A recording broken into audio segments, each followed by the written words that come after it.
So for Wednesday morning, I woke up at 4 a.m.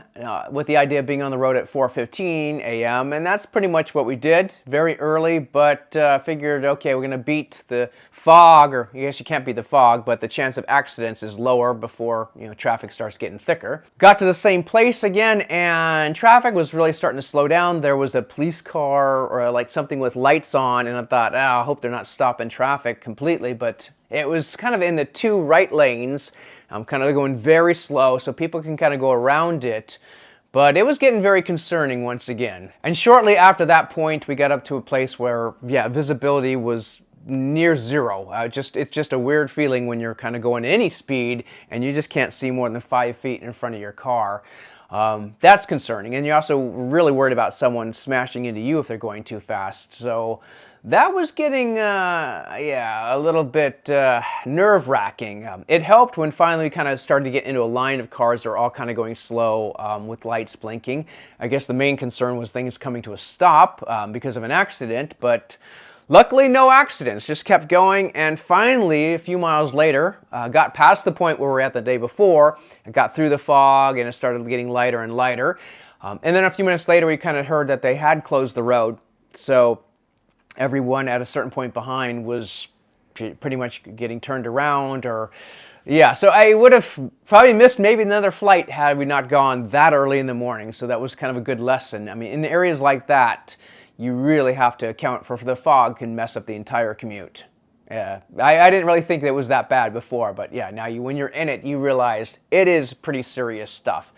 So you have to plan accordingly for that. Although in the New Orleans area, there wasn't an accident, but a tire did fly off a car and hit my friend's truck, so caused a little bit of damage, but not enough to cause a huge accident. But it was mostly cosmetic, but it just kind of sucked, but nothing you can do about that. And it's the kind of thing where you don't really want to try to swerve to get around it, because then you're going to go into another lane.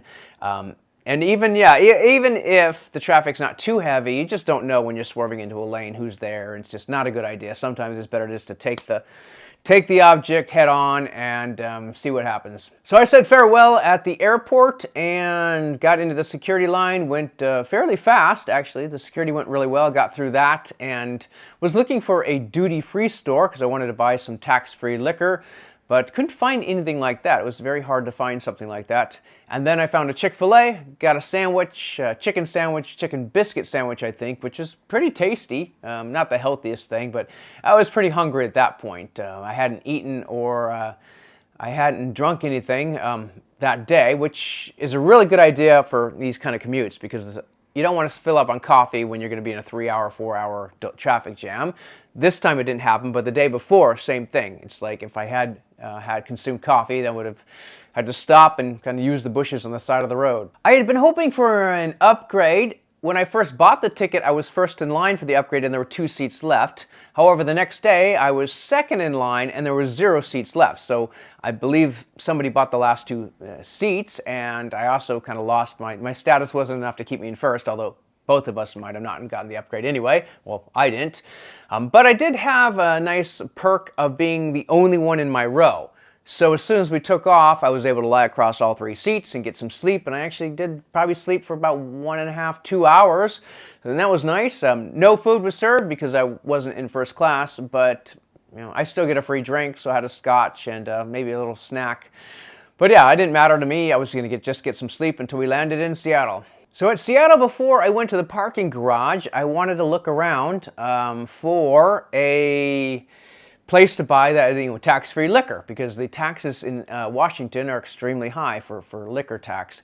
And it took forever, but I finally did find a duty-free shop, and the sign on it says these are only good for if you have an international ticket, which I did not know about, so I did some research later, and apparently, these duty-free prices for liquor and cigarettes, I don't buy cigarettes, but these things are only good for international flights, so it wasn't going to do me any good.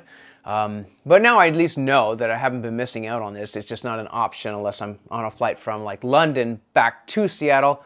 Then it's a place where I can do that. Anyway, after that point, I finally did go to the parking garage. Uber was only $44, so I just figured, what the heck, 30 minutes to get home instead of an hour and a half. I'll take that.